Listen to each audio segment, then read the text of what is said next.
right, how's everybody doing?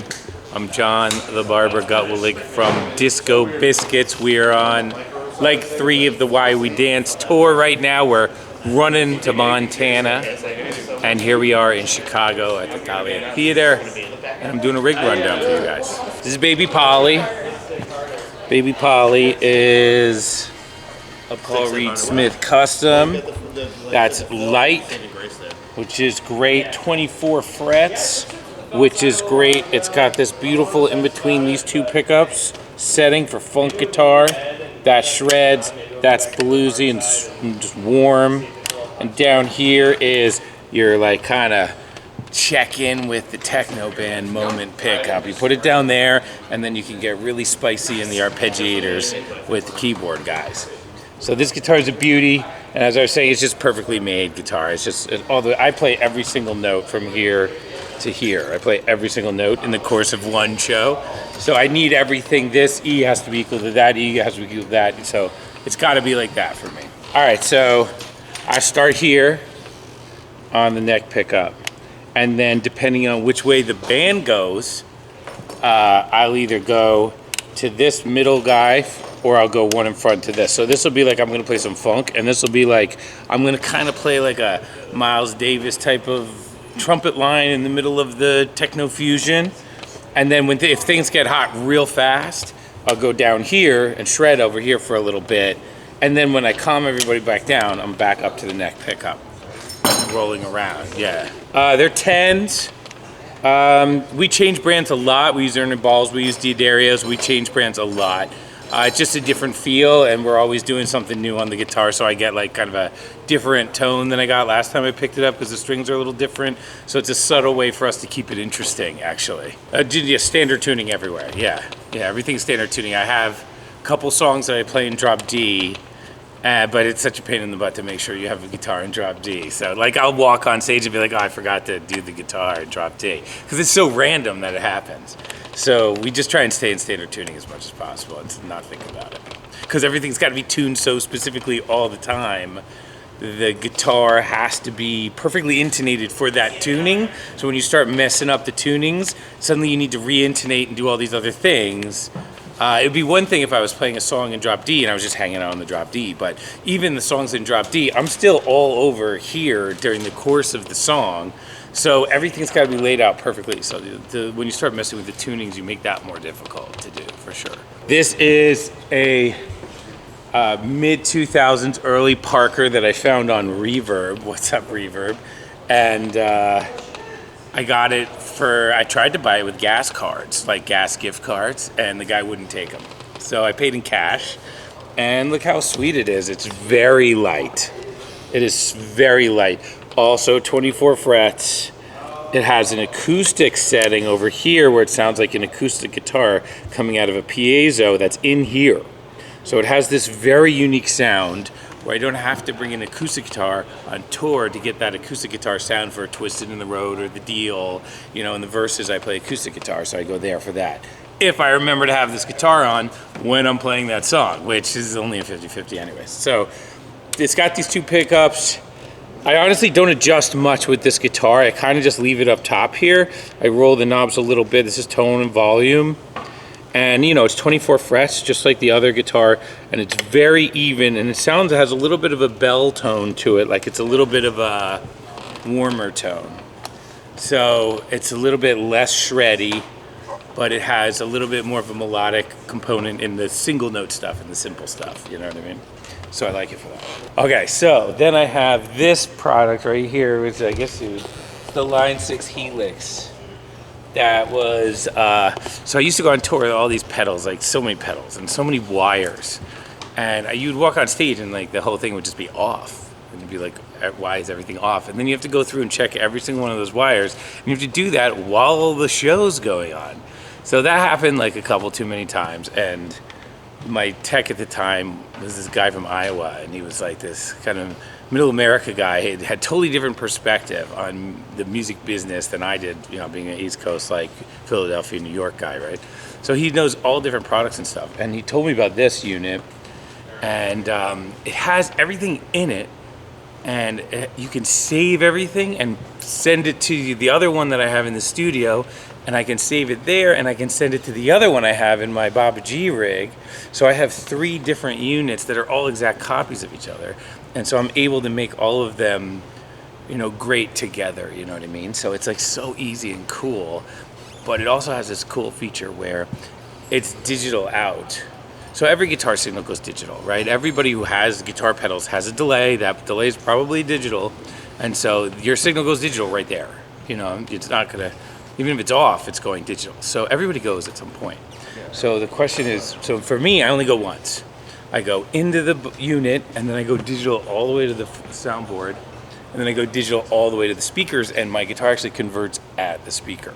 So it's this like weird nerdy thing that we do that my front of house guy Rich figured out, but it allows the guitar to be much clearer and louder at high volumes because there's no microphone, there's no drums in the microphone, there's nothing in it, so the guitar can sound much better because it's a very pure guitar, and it's like CD quality versus record quality, you know what I mean? So we do that CD quality guitar at the speakers, stereo. It's very nice. And this is the unit that allows me to do that. And I don't know any other unit that will let you do that.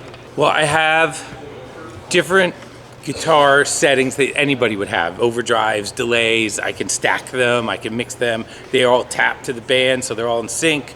That's going all day long. I've been doing that for years. But I also, because this unit has so many different synthesizer modulators and arpeggios and side chains and all these different weird effects that you don't necessarily see on a guitar pedal board but that are in there, I'm able to mix those into my sound. So depending on the song we're playing, I have, you know, a handful, maybe 10 or 15 at this point, of just like straight weird guitar sounds that are cool, you know, that are just like, what is that? That's wild.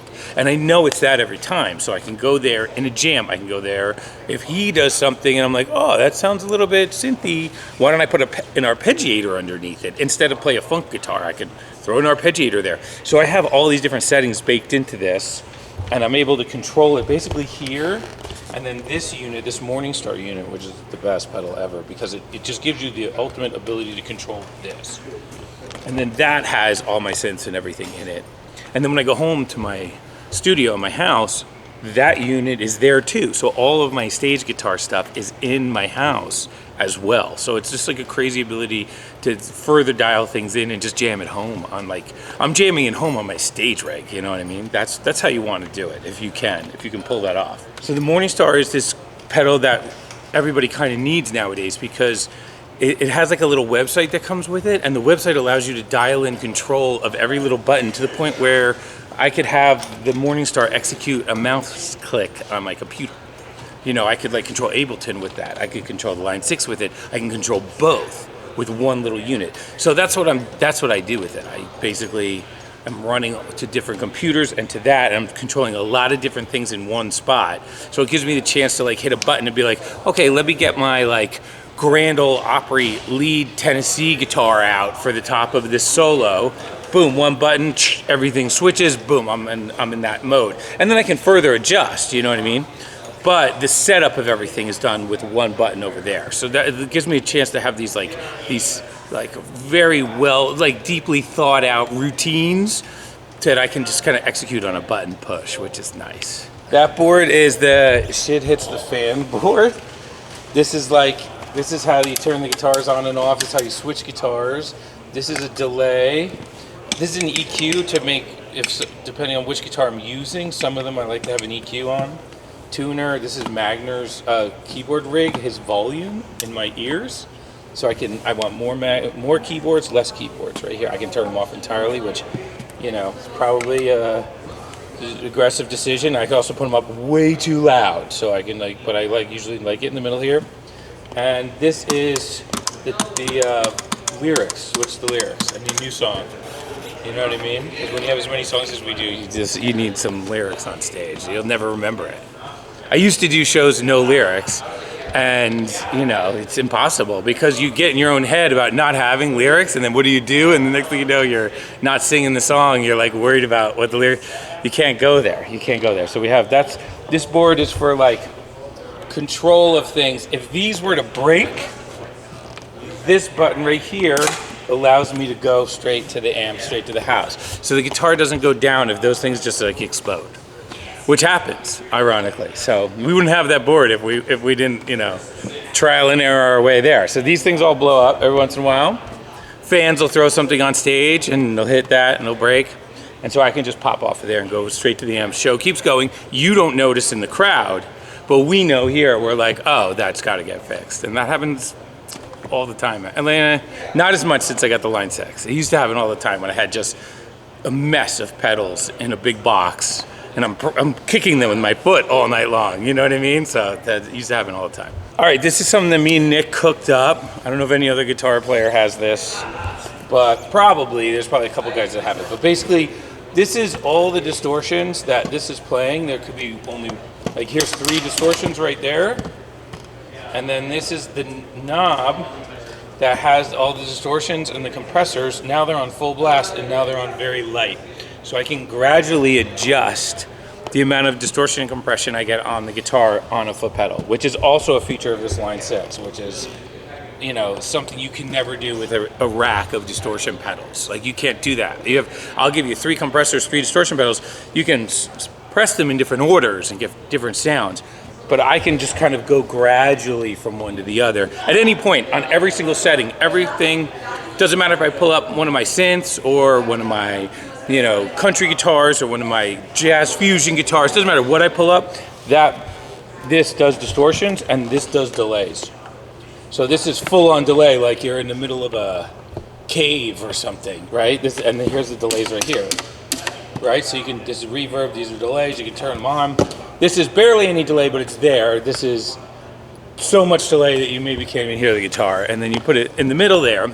So I have this ability to just like on one knob adjust my sound from the shreddiness of it and the spatial dimensions of it at the same time. So yeah, I don't know anybody else who does that. We were able to do that with the Line 6 because it's dope. You know, it's part of what we like about it. And then this is the wah pedal. Gotta have a wah pedal. And it's got to be a wah pedal. Yeah, I don't use the wah in the machine. I use this expression pedal on the machine I use for effects. And then I use a normal wah pedal. So this is just, as you can see, just lyrics, you know? Basically, it's all lyrics. So yeah, I'm reading lyrics. Sometimes I put charts up there and stuff like that, chords. If I ever do something wrong on stage, I'll put the right thing to do, so then the next time we play the song I'll be like, oh yeah, I screwed that up last time. And it's interesting because our rotation is so big that I may not see a song for 7 months. I might not see a song for 1.5 years. So it'll pop up 1.5 years later and I'll be like, oh yeah, remember you got to play this chord correctly. So like here's a little chord progression in there. It's probably from something like that. You know, just you can see I put all the little chord progressions in there. So I probably screwed them up every once in a while. So you know, a little reminder, we gotta hit those chords right. And then I'll read the lyrics or whatever, and then I'll sing. And then here is an optical gate. So there's a little laser that's looking at my face. And when I get my face close enough to the mic, it turns the mic on. And when I walk away from the mic, it turns the mic off, which is great because the mic is picking up those cymbals, that bass, crowd noise, echoes. The mic is picking up so much stuff that you want it off whenever you're not singing, and especially during improvs. So I can hear the keyboards much better if the mic's off and his mic's off. And so all of the vocal mics are on these optical gates. My talkback mic is on an optical gate right here. So I can just walk up to it, it'll turn on. I can talk to the band, be like, let's change keys, or let's do a stop, or let's do a fill and then keep going. Like we have a number of things that we talk about during the improv. And I use this mic to do that. And it also has the optical gate on it. All right, so the guitar goes into what I call the meta box, which is this one, which then goes to the Line 6. The Line 6 goes straight to the house, and the Line 6 also goes to the amp. So we have a Line 6 digital straight to the house, and that's because we like that really high CD sound quality guitar at the house that's like perfectly generated, whatever. But we also do it the normal way, right? We have our 150 watt Fuchs head, right? And then that feeds this blue box right here, which is a speaker cabinet in a road case. So it's just a bunch of speakers that are in a road case. You would think of it as like a big one of these in there, but it's actually not. They're actually built into the case itself with their microphones, and you just wheel it up, plug it in, and it's done. You don't have to mic it or any of the stuff like that. And it's relatively decently isolated from the drums and the bass and some of the other sounds. It's not perfect, but it's pretty good. And so this amp hits that, and that is like a drier version of the guitar. It's not the full wet guitar. The wet guitar goes stereo digital to the house. The dry guitar goes to that. And then whenever we want that like shredding thing on the guitar, you just turn that up here and leave the other guitar the same, and you get a little boost for guitar solos and stuff like that that has that tone that you want, which is the full rig tone. We also have this bad boy, which is just a 4x12, but since it's not mic'd, you don't really hear that in the audience. It won't get out there. And then the question with the metaboard, where does the metaboard go if that breaks? It goes right to here, and it goes right in there. So we have this old school rig with 2 pedals instead of 200 that we will use for the normal searing guitar sound, and then we have this Line 6 doing all the spatial stuff around it. Okay, so the amp sits where the amp sits. We don't touch the amp. Nobody understands what the knobs do. Nobody does. Then they pull out, they go in, nobody understands which one you're on, nobody understands what says what. You turn a knob and it says one thing, but something else happened. Nobody understands the knobs. This amp is not about the knobs. This amp is about just the quality of the juice all the way to the speaker. Like, that's why you get this amp, you know? And so we set it at a place where it's loud and kind of a little warm, but not so crazy that like everybody in the club's like, it's so loud, you know? And then that's where we set it. We set it, forget it, you know, and that's it. And if you want to adjust your levels of tone on the guitar, you use the volume knob on the guitar, the old Eddie Van Halen method, the BB King method, right? You adjust the volume of the guitar, you run the amp a little hot, and then you dial the guitar back a little bit. And then we also add, you know, pedals and whatnot. So it's a pretty standard setup, but you don't touch the amp. If you wanted a second amp setting, you would have literally another amp and then a switcher is how you would do that. All right, that was really fun. Thanks for watching my rig rundown. Again, I'm John the Barber Gutwillig from Disco Biscuits, the techno jam band. You can find us at discobiscuits.com. You can find us at the Disco Biscuits Instagrams, TikTok, X, Twitter, Facebook, everything. I'm Barber Shreds on Instagram if you want to check me out. And you know, I do all sorts of gear stuff in the studio too. So I'm always talking about interesting gear on stage and in the studio.